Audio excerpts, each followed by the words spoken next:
One thing that really helps capturing the light in your urban sketches is actually looking for reflective surfaces. I really like painting this war memorial that it's a stark white because I got the reflection of the setting sun as well as the reflection of kind of the greenery and the blues and the shadows.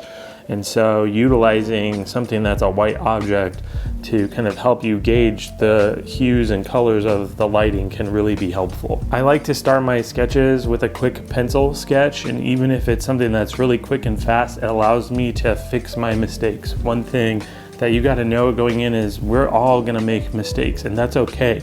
But I really enjoy being able to at least correct some of them early on, and it helps me kind of get a little bit closer to the vision that I have when I'm doing my sketches. I like to use big watercolor brushes instead of always using water pens or water brushes, because it really makes me feel like I can control the paint a little bit better and control the amount of water that I'm using, and it helps me cover a lot of ground quickly. I mean, we want these sketches to move quickly and capture the essence of what we are seeing. When you're setting up a sketch, if you can find a perspective that is a little bit off to the side that shows the perspective of the building, you're gonna get more depth in your sketches. I used to always just sketch everything straight on, and then there's really no perspective there and there's no depth.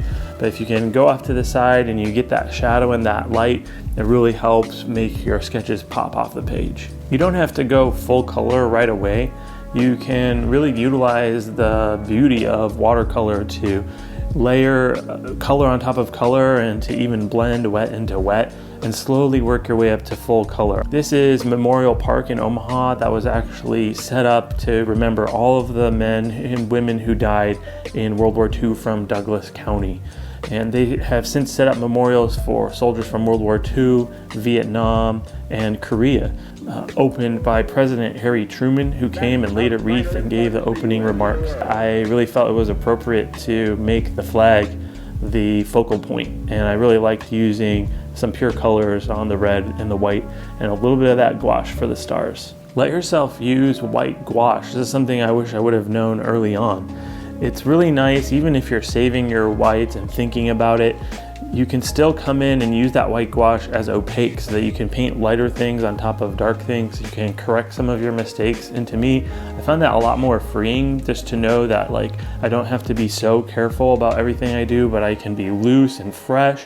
And if there is a mistake that I want to fix or something that I forgot to paint in, I can mix in that white gouache with my colors and paint over the top of some of the things I've already put down. In nature, there are no such things as outlines, and so I like to be a little bit more subtle sometimes with my sketches and try to get something a little bit more realistic. As soon as you outline everything with a black pen, you're automatically abstracting it, and I totally love that style and use it sometimes. But I also like sometimes to maybe do the outlines and the initial sketch in pencil like you saw, and then save that fountain pen for some of the details and the surface texture.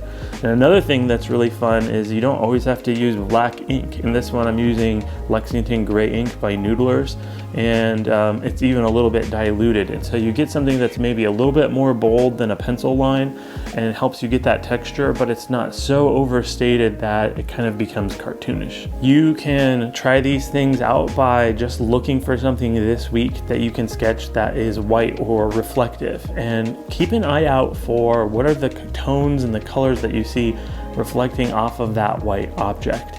And this is something that you can totally do, and it's really a lot of fun to not just think about the local color of your object, but to think about what is that object reflecting. So try that out this week, have fun with it. Remember, the voice that matters. Go be creative. I'll see you next time.